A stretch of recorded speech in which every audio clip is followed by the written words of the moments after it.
बोलिए सद्गुरुदेव की जय। प्रातः स्मरणीय विश्ववंदनीय संतों के सम्राट सद्गुरु कबीर साहिब जी के पावन चरण कमलों में त्रिवार साहिब बंदगी करते हुए समस्त श्रोता बंधुओं को, माताओं को, बहनों को, दादा दादियों को, नन्हे मुन्ने प्यारे प्यारे बच्चों को, जो भी इस वीडियो को ऑडियो को सुन रहे हैं, सभी को सुबह की हार्दिक शुभकामनाएं। आज का दिन आप सभी के लिए सुखद एवं मंगलमय हो। आपके जीवन की सारी मुसीबतें, सारी परेशानियां, सारा मानसिक तनाव काफूर हो, दूर हो। इस उद्देश्य को लेकर के सद्गुरु कबीर साहिब जी की वाणी आपके बीच आज रखने का प्रयास कर रही हूँ। आज का विषय है सृष्टि जो है ये संसार ये कहाँ से हुई, और राम के बारे में भी बड़ा झगड़ा मचा हुआ है संसार में। कोई 4 राम बता देता है ना, कोई 2 राम, एक सगुण एक निर्गुण। एक राम है, एक राम जो दशरथ के घर में डोला, और एक राम सबके घट में बोल रहा है। एक राम ने जगत पसारा है, और एक राम सबसे न्यारा है। ऐसे 4 राम की कल्पना।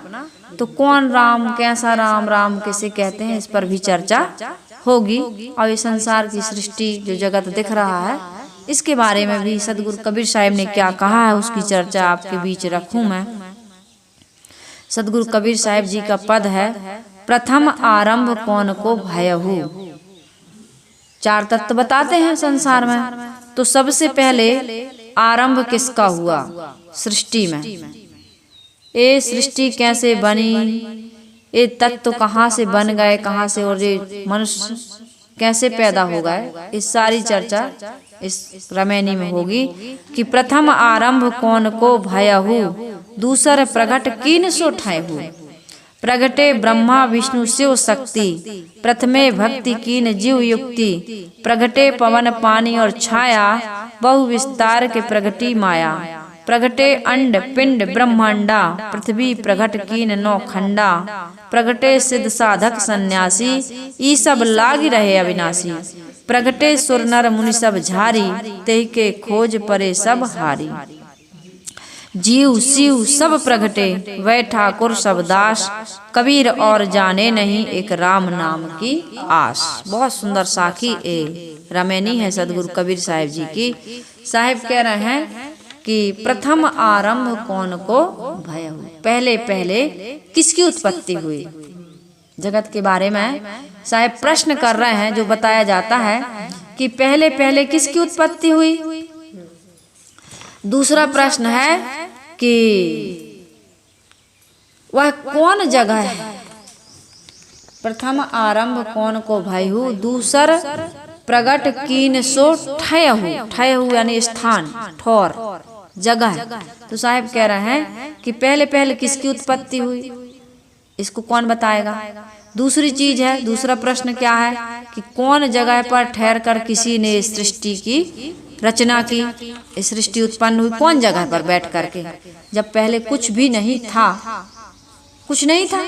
तो प्रथम आरंभ किसका हुआ, सबसे पहले कौन सा तत्व, जड़ हुआ कि चेतन हुआ। और जड़ में जो 5 तत्व बताते हैं, 5वां तो आकाश बताते हैं, 4 तो ठोस है, स्थूल और सूक्ष्म तत्व हैं, पृथ्वी जल अग्नि वायु। तो ये पहले पहले कौन सा तत्व आया, जड़ आया कि चेतन आया। और जड़ में 4 है, तो 4 में से सबसे पहले कौन सा आया, और किस जगह पर बैठ करके सृष्टि की रचना हुई। दूसरा साहिब पूछते हैं, प्रगटे ब्रह्मा विष्णु शिव शक्ति, प्रथमे भक्ति कीन जीव युक्ति। ब्रह्मा विष्णु तथा महादेव शक्ति किसी नारी, शक्ति यानी नारी को कहते हैं। प्रगटे ब्रह्मा विष्णु शिव और शक्ति, 3 देवता और चौथी है शक्ति। तो साहिब कह रहे ब्रह्मा विष्णु तथा महादेव शक्ति किसी नारी से पैदा हुए, और जीव पूर्व कथनानुसार अपने अनुमान से भक्ति करने लगा। पूर्व कथनानुसार इसलिए कह रही हूँ कि 2 रमैनियों में इसकी चर्चा हो चुकी है। तो 2 रम इस पूर्व अनुमान यानी जिसको समझना है वो 2 रमैनियों को पहले सुने, 1 और 2 इसमें डल चुकी हैं। तो साहब कह रहे हैं कि पूर्व अनुमान से, कथन के अनुसार अपने अनुमान से भक्ति करने लगे। कौन? ये तीनों। इसके बाद में साहब पूछ रहे हैं कि प्रगटे पवन पानी और छाया। थोड़ा सा मैं भावार्थ बता दूं, इसके बाद विस्तार से इसकी चर्चा होगी। पवन, पानी और अग्नि प्रकट हो गए, ऐसा कहते हैं लोग। बहुत विस्तार से माया प्रकट हो गई। फिर अंड, पिंड, ब्रह्मांड सब कुछ प्रकट हुए और 9 खंडों के सहित पृथ्वी भी प्रकट हो गई। अभी तो संसार के बारे में बता रहा है और साहब प्रश्न कर रहा है। जो लोग मान रहे हैं, जो मान्यताएं हैं लोगों की, उस पर सदगुरु कबीर साहब चर्चा कर रहा है और अपने प्रश्न कर रहे हैं। फिर कहते हो तुम कि सिद्ध, साधक, सन्यासी, सुर, नर, मुनि आदि जितने संसार में जन्म लिए हैं, सब किसी अविनाशी तत्व की खोज में लगे रहे और उसी में थक हार कर परेशान हो गए। प्रगटे सिद्ध, साधक, सन्यासी ई सब लाग रहे अविनाशी, प्रगटे सुर, नर, मुनि सब झारी, तही के खोज परे सब हारी। जितने लोगों ने जन्म लिया वो सब अविनाशी तत्व की खोज में लगे रहे और थक हार करके परेशान हो गए। साहिब साखी में कहते हैं, जीव शिव सब प्रगटे, वे ठाकुर सब दास, कबीर और जाने नहीं, एक राम नाम की आस। जीव से ही शिव, ईश्वर आदि देव आदि की कल्पना प्रकट हुई। ये सदगुरु कबीर साहब का मानना है और यथार्थ है। जिस भूमंडल पर, जिस जगह पर, जिस ग्रह पर मनुष्य नहीं है, वहाँ किसी प्रकार का देवी देवता नहीं है, ना किसी प्रकार की उपासना है, ना किसी प्रकार का कर्म कांड, कुछ भी नहीं है। लेकिन जहाँ मनुष्य पहुँचता है वहाँ कोई न कोई देवी देवता पहुँच जाता है। तो मनुष्य पहुँचा तब देवी देवता पहुँचे, पहले से नहीं थे। तो मनुष्य बड़ा कि देवी देवता बड़े? सबसे बड़ा देवता, सबसे बड़ा भगवान, सबसे बड़ा ईश्वर कौन? जिसने ईश्वर को पैदा किया वो कौन? ये मनुष्य। आज जितने भी देवी देवता हैं, जितना भी पेड़ पहाड़ को पूजने वाला है, कौन है? नदियों को, पेड़ को, पहाड़ को, ये तिथियों को पवित्र मानने वाला। आज बड़ा पवित्र दिन है, आज नौ दुर्गा चल रहा है, चैत्र नौ दुर्गा चल रहा है। पत्थर को जा करके जल चढ़ाओ, चंदन लगाओ, कन्या का भोज करवाओ, जबकि पत्थर का कोई मुंह नहीं है, कोई पेट नहीं है, वो खाता पीता नहीं है। लेकिन सुबह से लेडीज नहा धो करके छोटे छोटे से बच्चों को तैयार करके फूल की टोकरी और तांबे के लोटा में जल, अगरबत्ती, माचिस सब ले जाके, रोरी, चंदन जा करके वहाँ सिर्फ 9 दिन ही भक्ति चलती उनकी। और वहाँ जाकर के जल चढ़ा रहे हैं, फूल चढ़ा रहा है, अगरबत्ती जला रहा है। मंदिर बना है तो वहाँ की परिक्रमा लगा रहा है। पंडित जी बैठे वहाँ बताते हैं परिक्रमा, इधर से निकलो, ऐसे घूम के निकलो, परिक्रमा दो। जो कुछ भी कर रहा है केवल मनुष्य ही देवी देवता की कल्पना करता है, फिर उनकी मूर्ति गढ़ता नहीं गढ़ता तो ऐसे ही पत्थर रख लेता है। कितने मंदिरों में तो केवल पत्थर रखे, जिसकी कोई आकृति, हाथ मुंह नाक कान की आकृति नहीं है, बस पत्थर है। एक प्रतिमा भी नहीं है, प्रतीक है। कौन सी देवी है? मरई माता, खैर माता, कौन कौन माता होती हैं? खैर माई और कौन कौन माई, सब अभी भक्तों में चल रहा है, सब माई आ रही हैं। बराही माता, क्या क्या नाम रख लिए, दुनिया भर की माताएं आ रही हैं। किसी को करौंदा में ऐसे दर्शन दे रही, करौंद माता, किसी की धरती फोड़ के आ रही हैं, तो पूज रहे हैं। पंडित जी ने बताया है कि साक्षात हमको दर्शन दिए, आवाज सुनाई दी, तो फिर दर्शन दिए, फिर बातचीत हुई। तो उनसे मैंने पूछा कि साक्षात हुआ कि सपने में? तो गोल मटोल कर गए। मेरे पास है वीडियो, लेकिन मैं डालती नहीं हूँ उसको। ऐसा किसी भी पत्थर से या किसी शून्य जगह से आवाज आ रही है, कैसे आ जाएगी जब चेतना है ही नहीं? यदि चेतना होती तो फिर पंडित जी ने उसमें प्राण प्रतिष्ठा करने का जो ढोंग किया वो क्यों किया बताओ? मूर्ति में खुद चेतना है, खुद ही फोड़ के आ गई, तो उसमें प्राण प्रतिष्ठा की क्या जरूरत है? पागलपन, समझ में नहीं आ रहा। तो साहिब कह रहे हैं कि जीव शिव सब प्रगटे, अर्थात जीव से ही शिव, ईश्वर देव आदि की कल्पना प्रकट हुई। पीछे से कल्पित पदार्थ ही क्या बन गए? कल्पित पदार्थ क्या बन गए? स्वामी बन गए। मनुष्य ने कल्पना की और कल्पना करके एक मूर्ति का निर्माण किया, फिर मंदिर बनाया, फिर उसका प्राण प्रतिष्ठा हुई, फिर वहां पर पूजा पाठ होने लगा, तो वो क्या बन गया, भगवान करता धरता सब कुछ वही बन गया, और इंसान उसका दास बन गया। स्वामी कैसे बन जाएगा? समझ में आ रहा? कहाँ ध्यान है? जब सब कुछ पत्थर बन गया तो इंसान क्या बन गया? तुम कह रही स्वामी, स्वामी कैसे बन जाएगा? दास बन। यही तो ध्यान है। सुनते जरूर हैं, ध्यान कहीं और है। और दूसरी चीज, समझने का प्रयास भी कितने लोग नहीं कर रहे। सुन रहे लेकिन समझने का प्रयास नहीं कर रहे, विचार तो करते ही नहीं। मैंने अभी बताया ना, सुबह उठे बस चूल्हा पोते, फिर चूल्हा पोत करके शरीर की शुद्धि किए, फिर बस चाय भी चाहिए, नाश्ता भी चाहिए, फिर घर की साफ सफाई, फिर परिवार की जिम्मेदारी, बस इसी में पूरा जीवन सुबह शाम एक रूटीन बना है उनका। सुबह से उठ के रोज घड़ी की जैसे सुइयां होती है, 3 सुई घड़ी की निश्चित तौर पर घूम रही हैं, वैसे मनुष्य निश्चित तौर पर वैसे ही घूम रहा। पूरा जीवन बीत गया, बस एक परकोटा में वो जी रहा।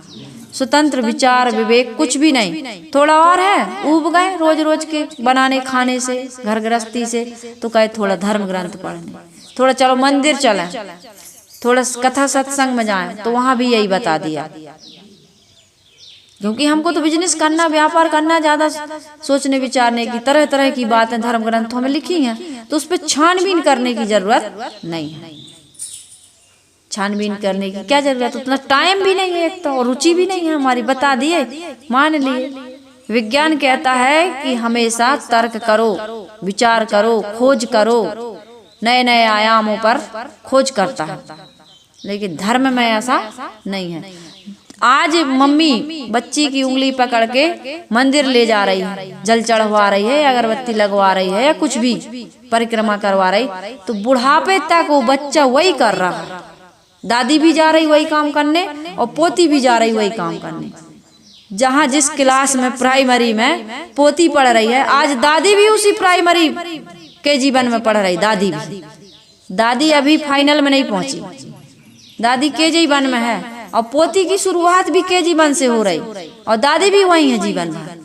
विचार नहीं है। पथरा को खिलाते खिलाते जीवन बीत गया, नहलाते धुलाते जीवन बीत गया, लेकिन न दादी ने विचार किया, न दादा ने विचार किया, न मम्मी ने विचार किया। बेटी क्या विचार करेगी? उसकी तो उम्र नहीं बेचारी, तो पढ़ रही है तुम्हारे घर में आकर के। अब वो छोटी सी बच्ची कह रही, 9 दुर्गा में नेल्स नहीं काटना चाहिए, बाल नहीं बनवाना चाहिए, तो क्या हो जाता है नहीं जानती। मम्मी ने बताया है, पापा ने बताया है। हमारे मम्मी पापा करते भी ऐसा ही है। बताया क्या? हर समय रोकते हैं, टोकते हैं, बताते हैं, इस दिन ये नहीं करना, उस दिन वो नहीं करना, उस दिन वो नहीं करना।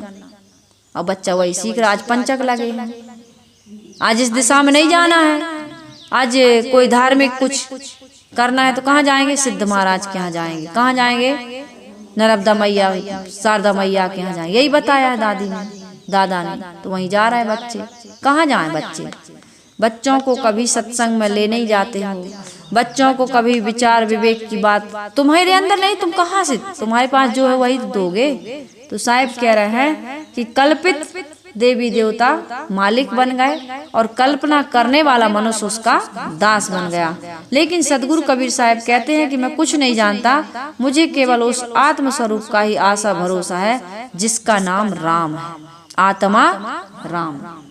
धूनी वाले दादाजी कहते थे, आत्मा राम, आत्मा राम, आत्मा राम, आत्मा राम।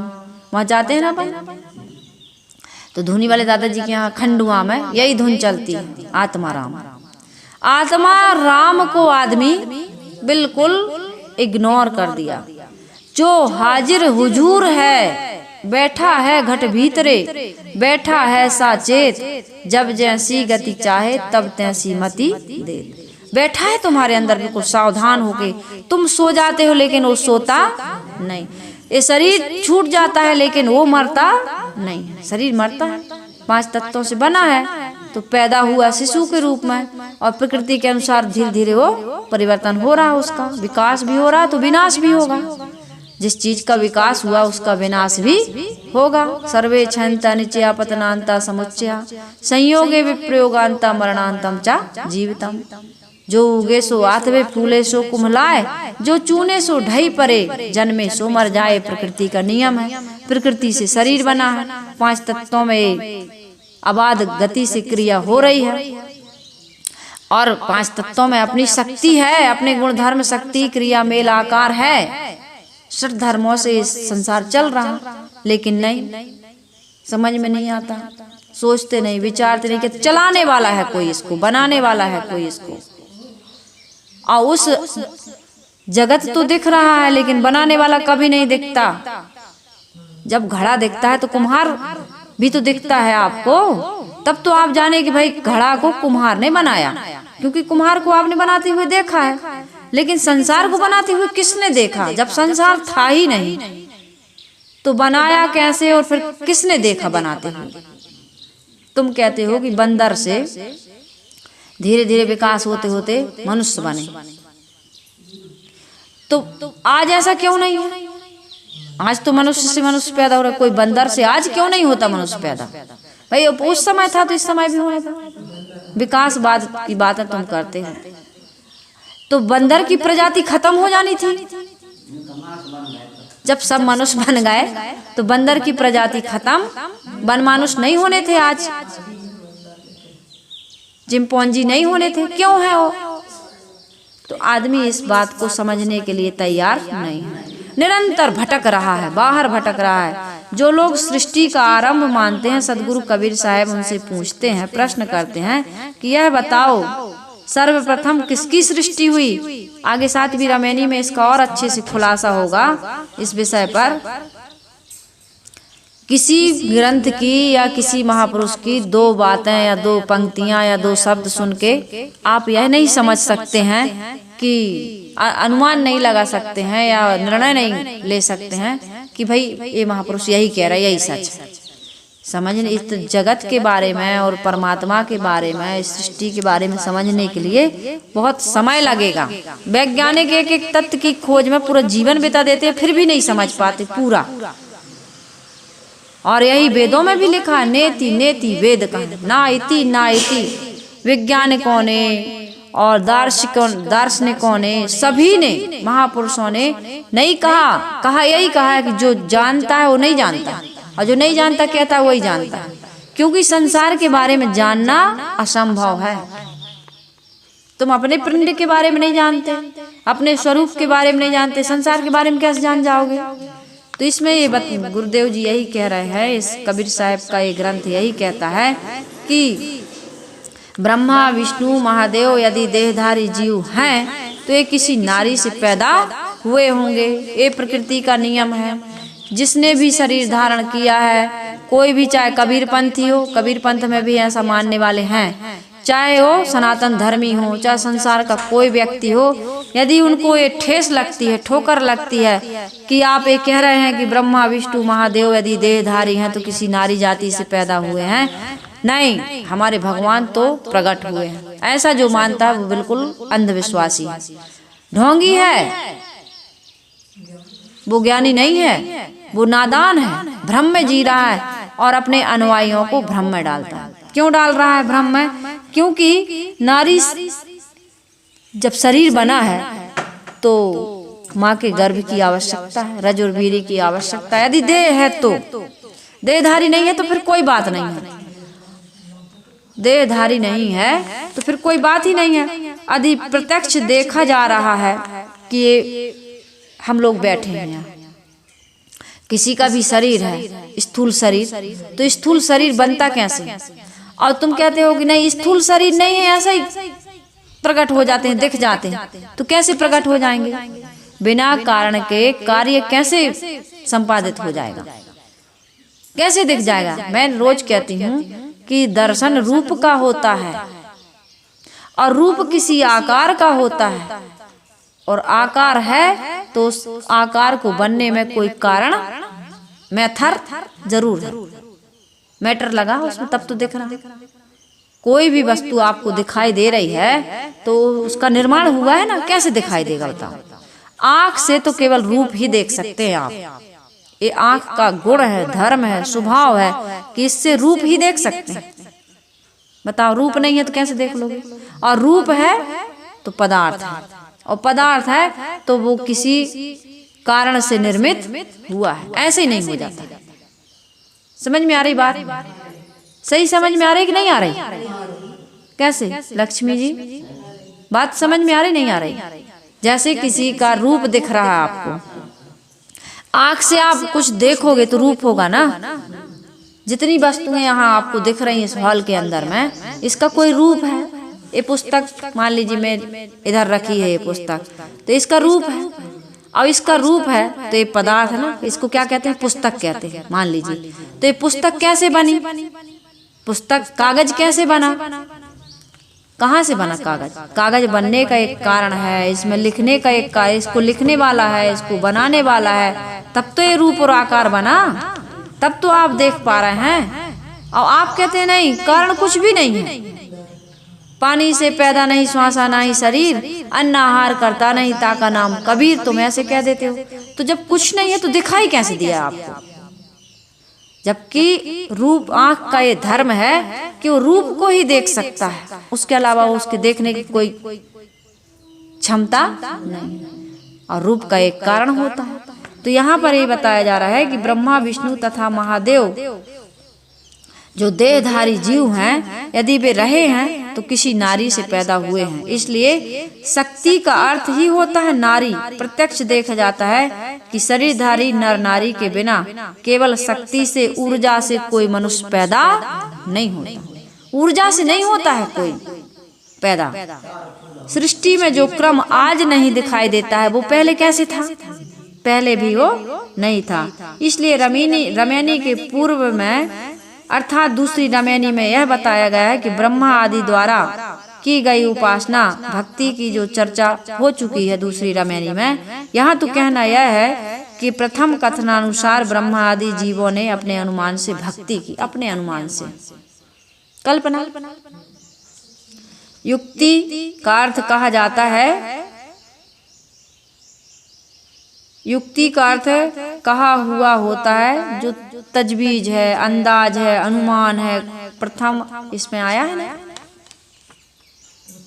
प्रथमे भक्ति कीन जीव युक्ति। युक्ति का अर्थ होता है अनुमान, कल्पना, अंदाजा, तजवीज, तरकीब लगाई, कल्पना की, उन्होंने ढूंढा कि यार इस संसार को बनाने वाला कोई होगा, तो उसकी कल्पना करने लगे, उसकी भक्ति करने लगे। जैसे अपन कहते हैं कि इस पथरा में भगवान है, नदी को पूजो भाई, सूर्य भगवान को जल चढ़ाओ, तुलसी मैया की परिक्रमा करो। तो ये मन से आपने उत्पन्न किया है ना, कल्पना की है कि तुलसी बड़ी एंटीबायोटिक पौधा है, तो इसकी सुरक्षा करनी चाहिए। लोग ऐसे नहीं करेंगे तो कहे भैया तुलसी मैया है, माता है, वृंदा है, जिनका सत्य नष्ट कर दिया था विष्णु ने, और फिर शालिग्राम बन के जी यहाँ रख लो, इनको पूजो।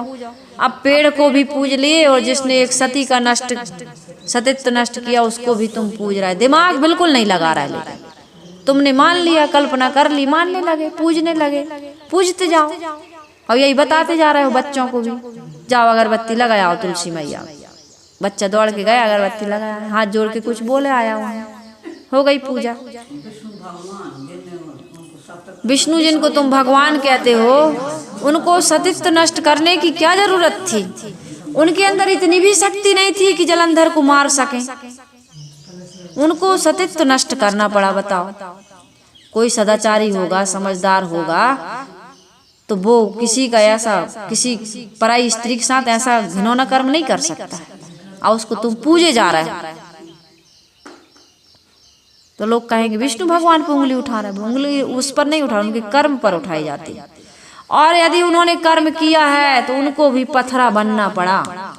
ये तो विचार करो, यदि सतित्व नष्ट किया है तो विष्णु भगवान को पथरा बनना पड़ा, और तुलसा के नीचे उनको रहना पड़ा। गंडकी नदी में वो शालिग्राम बन के लुढ़के हैं। नदी में लुढ़कोगे और लुढ़कते लुढ़कते चिकने होगे तो कितना कष्ट होगा तुमको? नहीं होगा। तो भाई गलत काम करोगे तो जब विष्णु नहीं बचे, राम ने बाली को छिप के मार दिया, वो नहीं बचे। कृष्ण अवतार में जरा नाम के व्याध से उनका प्राणांत हुआ, वो नहीं बचे। कोई नहीं बचा। कोई न काहू सुख दुख कर दाता, निज कृत कर्म भोग सब भ्राता। सुन भ्राता कहा है, आपन कर्म न मेटो जाई। और पंडित जी क्या कह रहे हैं, अगरबत्ती, 2 अगरबत्ती से सुबह शाम पाप करो, 2 अगरबत्ती से साफ करो। और दुनिया को यही करना है। पाप तो छोड़ नहीं सकते, लेकिन थोड़ा सा काटना चाहते हैं। तो चलो फिर गंगा जी में। तो गंगा जी में करना क्या है, मुंडन बस करना है। मुंडन कर लो, बाल दान करके जाओ, समझ जाओ तुम्हारे पाप भी, एक डुबकी लगा लो गंगा मैया में, नर्मदा मैया में, तुम्हारे सारे पाप कट जाएंगे। तो ये क्या है, युक्ति है, ये क्या है, अनुमान है, ये क्या है, कल्पना है। किसने बनाई, आदमी ने। और उसी कल्पना में उलझ करके वो रह गया, फंस गया उस कल्पना में। साहिब कहते हैं सृष्टि के बारे में तुम समझना चाहते हो, छाया प्रगटे पवन पानी और छाया। छाया से अभिप्राय होता अग्नि, जहाँ प्रकाश वहाँ छाया है। यदि प्रकाश नहीं है तो छाया नहीं है। बिना अग्नि के, बिना प्रकाश के छाया की सिद्धि नहीं हो सकती। आपातः यही लगता है, कबीर साहब यहाँ यही कह रहे हैं कि वायु जल अग्नि पृथ्वी अंड पिंड ब्रह्मांड सब पैदा हुए, किंतु बात ऐसी नहीं। इसका खुलासा 7वीं रामायणी में किया जाएगा। 7वीं रामायणी में क्या है, तहिया होते पवन नहीं पानी, तहिया सृष्टि कौन उत्पानी, तहिया होते कली नहीं फूला, तहिया होते गर्भ नहीं मूला। पूरा है इसमें। कितनी लाइनें हैं उसमें, 5 चौपाई 2 साखी। हाँ, 5 चौपाई और 2 साखी। 2 लाइनें साखी की, 1 साखी है उसमें। तो इसमें खुलासा होगा, आप धैर्य पूर्वक सुनते जाएंगे। इस बीजक को रोज सुनने आएंगे, सुनने वाले इस कथा को रोज सुनेंगे। सृष्टि के बारे में सदगुरु कबीर साहब ने कैसा खुलासा किया, कैसे प्रश्न किए हैं, कैसा तर्क दिया है, और कैसे यथार्थ की ओर लोगों को आकर्षित किया है। सदगुरु कबीर की वाणी इसलिए आज पूरे भारत में नहीं, विश्व में गूंज रही है। सदगुरु कबीर साहब के विचारों के बिना, सदगुरु कबीर साहब की साखी शब्दों भजनों के बिना कोई भी प्रवक्ता का कथन आज पूरा नहीं होता। क्यों नहीं होता, क्योंकि सत्य में वो चमक है, सत्य में वो शक्ति है कि आदमी आकर्षित होगा ही, भले ना माने। नहीं मान पा रहा, क्योंकि मान्यता का बंधन, मैंने अभी बताया ना आप लोगों को, पढ़ाई के पहले चर्चा हो रही थी कि मान लिया है। कैसे मान लिया है, एक धनी घर की बेटी है ना, होता है, आपको मैं सच्चा उदाहरण दूं। धनी घर की बेटी अपने ही घर में, पापा के यहाँ परिवार में ड्राइवरी कर रहा है, या फिर कोई और अन्य नौकर बन करके वहाँ काम करता है, लेकिन उसका प्रेम बन गया, उससे मान लिया, उसने संबंध जुड़ गया, उसने मान लिया कि यही मेरा जीवन साथी बनेगा, मैंने इसको जीवन साथी चुन लिया। तो भाग जाती हैं लड़कियां, नहीं मानते मम्मी पापा तो घर से भाग, जीवन भर दुख उठा रही हैं, लेकिन दिल लागा चुड़ैल से तो परी किस काम की, कहते हैं ना। अब दिल चुड़ैल से लग गया तो परी क्या करेगी। असली भगवान को हम नहीं पहचानते, क्या हुआ, नकली से हमने नाता जोड़ लिया। गुरुदेव जी इसमें कबीर साहब ने कहा है कि एक आएगा इसमें पढ़ाई के दौरान, अभी मुझे वो पद उठ नहीं रहा है।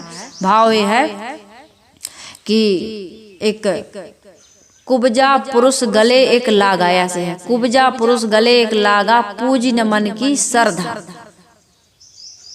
कुब्जा पुरुष यानी जो ये होते हैं ना नपुंसक लोग होते हैं ना, जो आते हैं ना हिजड़ा जिनको कहा जाता है, उनसे कोई स्त्री लग करके चाहे कि देह का सुख मिल जाए तो क्या संभव है। इसी प्रकार से जितने भी देवी देवता हैं, जितना भी ये कर्म कांड है, जितने भी ये पेड़ पहाड़ पत्थर को लोग पूज रहा है, उनसे चाहे कि आत्मज्ञान मिल जाए, आत्म संतोष मिल जाए, सही रास्ता मिल जाए और हमारी सारी मनोकामनाएं पूरी हो जाएं, तो हो नहीं सकती हैं। जिस प्रकार से एक कुब्जा पुरुष के गले से लग करके किसी स्त्री को संतोष नहीं मिलता है या किसी पुरुष को संतोष नहीं मिलता है, इसी प्रकार से एक कल्पित देवी देवताओं से लग करके किसी को कोई संतोष नहीं मिलने वाला। क्यों? इसका प्रमाण है। यदि ऐसा संतोष मिलता तो आज समाज में अपराध बंद हो जाते। कौन नहीं मानता देवी देवताओं को, बताओ तो भला, कौन जल नहीं चढ़ाता। कौन प्रसाद नहीं बांटता? हर किसी की कहीं ना कहीं, चाहे पेड़ में हो, चाहे पत्थर में हो, चाहे पानी में हो, चाहे पर्वत में हो, कहीं ना कहीं आस्था है। और हर पेड़ पहाड़ को पूजने वाला व्यक्ति अपराध करता है। क्यों करता है? क्योंकि अंदर से जल रहा, उसकी मनोकामनाएं पूरी नहीं हुई, होंगी भी कैसे? इन चीजों को पूजने से उसकी मनोकामनाएं कैसे पूरी होंगी? जैसे मैंने कहा ना, साहब ने कैसी बात कही बिल्कुल सटीक कि कुब्जा पुरुष गले एक लागा, पूजन मन की श्रद्धा। ये जितने भी भगवान तुमने गढ़े हैं, ये क्या है? नपुंसक है। अब लोगों को बुरा लग सकता है, लेकिन ये वास्तविकता है। जो सुनेगा समझेगा। क्यों है नपुंसक? क्योंकि वो कुछ दे नहीं सकते आपको, उनके अंदर वो शक्ति नहीं है। तुमने मान लिया और तुम माथा टेक रहे। पुरुषार्थ ना करो, केवल पूजा करो। पुरुषार्थ ना करो, कमाओ ना, पूजा करो। पत्थर के भगवान पूजते हो, पत्थर का ट्रैक्टर क्यों नहीं पूजते? पत्थर का ट्रैक्टर पूजो, लोहे के ट्रैक्टर की पूजा करो और खेत में चलाओ ना उसको। चलने लायक ना हो, रख लो यहाँ और पूजा करो। तुम्हारी खेती में अनाज आ जाएगा। सरस्वती मैया की पूजा करो और पढ़ने न जाओ एको दिन स्कूल। वीणा वरदायनी, विद्या वरदायनी, खूब पाठ करो उसका, गीत गाओ। बच्चा कोई विषय का ज्ञान होगा। आज जितने गधा हैं राजनीति में घुसे हैं, कहते हैं कि लोकतंत्र है, लोकतंत्र है। लोकतंत्र कहते हैं कि राजा का चुनाव हम करेंगे। आदमी करता है, वोट डालता है। तो आज नेता कैसा चुना जा रहा है? जैसे लोग होंगे वैसे ही तो चुना जाएगा। तो आज भी 75% से ज्यादा अशिक्षित लोग हैं, और अशिक्षित लोग अशिक्षित का ही चुनाव, क्योंकि पढ़ा लिखा उनको नहीं चाहिए। उनको तो वही चाहिए जो दारू देता है, जो मुर्गा देता है, जो दारू बंद न कराए, मुर्गा बंद न कराए, हिंसा हत्या बंद न कराए, आयात निर्यात जो हो रहा मांस का वो बंद न कराए। हमको फ्री में राशन दे दे, हमको आयुष्मान कार्ड दे दे, हमारे मकान बनवा दे। हमको तो ऐसा ही नेता चाहिए। और लाडली बहना योजना, महतारी का महतारी है वहाँ छत्तीसगढ़ में कुछ महतारी योजना चल रही है।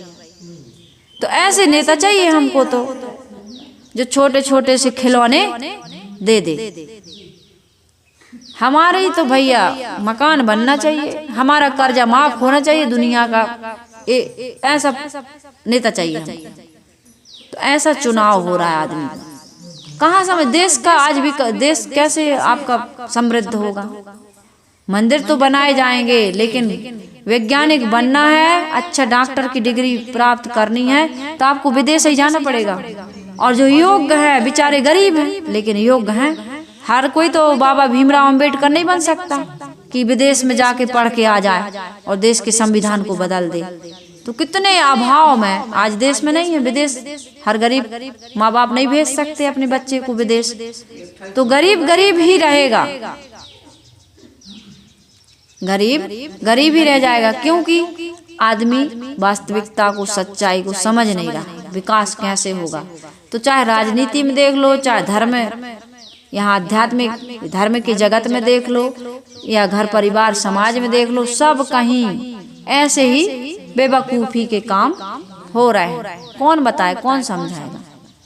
कोई समझने को जब तैयार नहीं है, स्वार्थ से ऊपर उठ ही नहीं रहे। जब समाज का हित कहाँ चाहते, अपना हित नहीं कर रहा है। जब बीड़ी पी लिए, सिगरेट पी लिए, शराब पी लिए, मांस खा लिए और इंद्रियों पर संयम नहीं है, तो कुदृष्टि, किसी की बहू बेटी की इज्जत नहीं बचने दे रहा है, तो कहाँ समझ में आएगा? उसको तो यही मजा आ रहा है ना, यही अतृप्त आए अतृप्त ही चले जाओगे। पूजन मन की श्रद्धा, तुम्हारे मन की इच्छा कभी पूरी होने वाली नहीं है। साहेब जी यह बता रहे हैं, प्रगटे पवन पानी और छाया। तुम कहते हो छाया के बारे में मैंने बताया। मनुष्य अपने शुद्ध स्वरूप चेतन देव को ना समझकर बाहर देव खोजता है। जीव स्वयं अविनाशी तत्व है, किंतु किसी दूसरे अविनाशी ब्रह्म को खोज रहा है। जीव से पृथक कोई, यदि ईश्वर ब्रह्म है तो मन बुद्धि वाणी से जो परे है, परे वस्तु कहते हो तुम, वो अलेख है, अदेख है, अगोचर है, तो उसको कैसे देखोगे, कैसे लिखोगे और कैसे उसको सुनोगे? इंद्रियों से जब वो नहीं देखने में आ सकता, नहीं समझने में आ सकता, तो उसकी चर्चा करना, उसके बारे में लिखना या उसके बारे में सोचना बेकार है। उस ब्रह्म की जो तुम बताते हो, जिस ब्रह्म के बारे में हम कह रहे हैं, तो ब्रह्म को खोज रहा है आदमी। जीव से पृथक यदि कोई ईश्वर है, ब्रह्म है, परमात्मा है, मन बुद्धि वाणी से परे वस्तु है, तो उसका मिलना जीव के लिए असंभव है। जो इंद्रियों और मन बुद्धि में नहीं आता है, उससे मुलाकात कैसे होगी? कैसे मिलोगे उससे? बताओ। मन में भी नहीं आ सकता, इंद्रियों से देखा नहीं जा सकता, सूंघा छुआ चखा नहीं जा सकता है, देखा नहीं जा सकता है। वस्तुतः ऐसी वस्तु की केवल कल्पना की जा सकती है, मनोविलास है, मनोराज्य, मन का विस्तार। ना उसकी प्राप्ति हो सकती, ना उसका बोध। इसलिए ऋषि थक हार करके स्वयं कहते हैं, ब्रह्म को जो नहीं जानता वही जानता है, और जो जानता है वो नहीं जानता। क्यों नहीं जानता है? क्योंकि वो इंद्रियों से, मन से परे है। ब्रह्म को जो नहीं जानता वो जानता है, क्योंकि वह जानने वालों के लिए अज्ञात है और नहीं जानने वालों के लिए ज्ञात है। ऐसा कैन उपनिषद में लिखा है। तात्पर्य यह हुआ कि उसे जाना नहीं जा सकता। इसलिए जो कहता है कि मैं ब्रह्म को नहीं जानता हूँ, वह उसे जानता है। सदगुरु कबीर साहब कह रहे हैं कि यह कहना सार्थक है ही नहीं। तेही के खोज परे सब हारी, उस ब्रह्म की खोज में सब हार गए। निर्मल साहिब जी एक संत हुए हैं कबीर पंथ में, उन्होंने कहा है, मन बुद्धि वाणी परे बतावें। धर्मशास्त्र गुरु लोग क्या कहते हैं? मन बुद्धि वाणी परे बतावे। तुम मन बुद्धि वाणी से परे बताते हो, पुनित ही दर्शन को ललचावे। एक कितनी विरोधाभास है। तुम मन बुद्धि वाणी परे भी बता रहे हो और उसको देखने के लिए ललचा भी रहे हो, कैसे दर्शन होगा बताओ? मन बुद्धि वाणी परे बतावे, पुनित ही दर्शन को ललचावे। तुम ही कह रहे हो कि मन बुद्धि वाणी से परे है और तुम ही उसको देखने के लिए लालच कर रहे हो। ये कैसा मूर्खतापूर्ण काम है। लेकिन बात समझ में नहीं। अलख गोस्वामी जी ने भी कहा, अलख कहें देखन चाहे। गोस्वामी जी ने भी कहा है रामायण में, अलख कहें देखन चाहे, ऐसे परम प्रवीण तुलसी जग उपदेश ही, बनी बुध अबुध मलिन। ऐसे बुद्धि और के धनी आदमी इस संसार में है, जिनको हम बुद्धिहीन कहें कि निर्बुद्धि कहें, मलिन मन के हैं, वो समझ नहीं चाह रहे हैं। अलख भी कह रहे हो और देखना भी चाह रहे हैं। तुम्हारी बुद्धि, तुम कितने प्रवीण हो। तर्क है, ये व्यंग है। गोस्वामी जी भी व्यंग कर रहा है कि तुम कहते हो कि वो अलख है, लखने में नहीं आ सकता, और तुम कहते हो उसको देखना है हमको, उसकी उपासना करो, उसकी गीत गाओ। आएंगे भगवान, आएंगे, भाग जग जाएंगे, जो कभी आ ही नहीं सकते, तुम गाते रहो। तो क्या साधक को निराश हो जाना चाहिए? गुरुदेव जी कह रहे, तो ऐसी यदि बातें हैं तो क्या हमें निराश हो जाना चाहिए? निराश होने की आवश्यकता नहीं है। क्यों नहीं है? जीव जिस परम तत्व, परम ब्रह्म एवं परम सुख सागर को खोज रहा है, जो हम खोज रहे हैं वह हम स्वयं हैं। कस्तूरी कुंडल बसे मृग ढूंढे बनमाई, ऐसे घट घट राम है दुनिया जानत नहीं। ज्यों चकमक ज्यों तिलमाही तेल है, ज्यों चकमक में आग, तेरा साईं तुझ में जाग सके तो जाग। ढूंढत ढूंढत जन्म जन्मांतर बीत गए, लेकिन जब समझ में आया कि जिसे मैं ढूंढ रहा था मैं खुद हूँ, तो एक भी सेकंड नहीं लगा उसको मिलने में। तेरा साहेब है घटमाही, बाहर नैना क्यों खोले, मन मस्त हुआ फिर क्यों बोले। तिल की ओट में मिल गए साहेब, तो तिल की ओट, तिल कितना बड़ा होता है।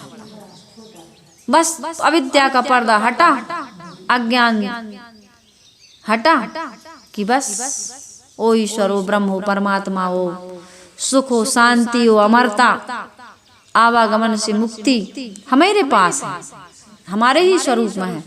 बस अंतर ये हो गया था कि उधर पीठ दे दिए थे। समुद्र के पास कोई जाए तो समुद्र को देखे तो लगेगा जल ही जल है, जल ही जल है, थल है ही नहीं। लेकिन समुद्र को पीठ दे दे तो लगेगा थल ही थल है, थल ही थल है, जल है ही नहीं। तो बस इतना सा है। हमने अपने आप को भुला दिया, पीठ दे दी। अब क्या करना है?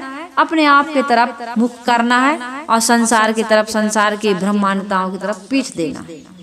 इतना सा काम जिसने कर लिया, बस अपनी दिशा को उसने सही कर लिया, उसका काम हो गया।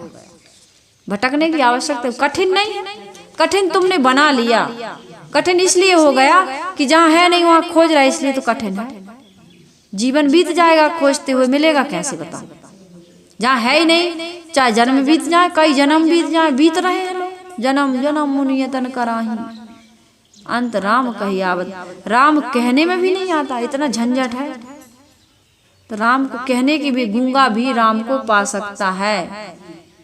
गूंगा मुंह से कभी राम नहीं कहता, अंधे व्यक्ति ने कभी राम को नहीं देखा, वो भी पा सकता है, क्योंकि वो तुम ही तो हो। बस तुम्हें बाहर से मुड़कर भीतर आना है। जीव ना होता तो शिव की कल्पना कौन करता?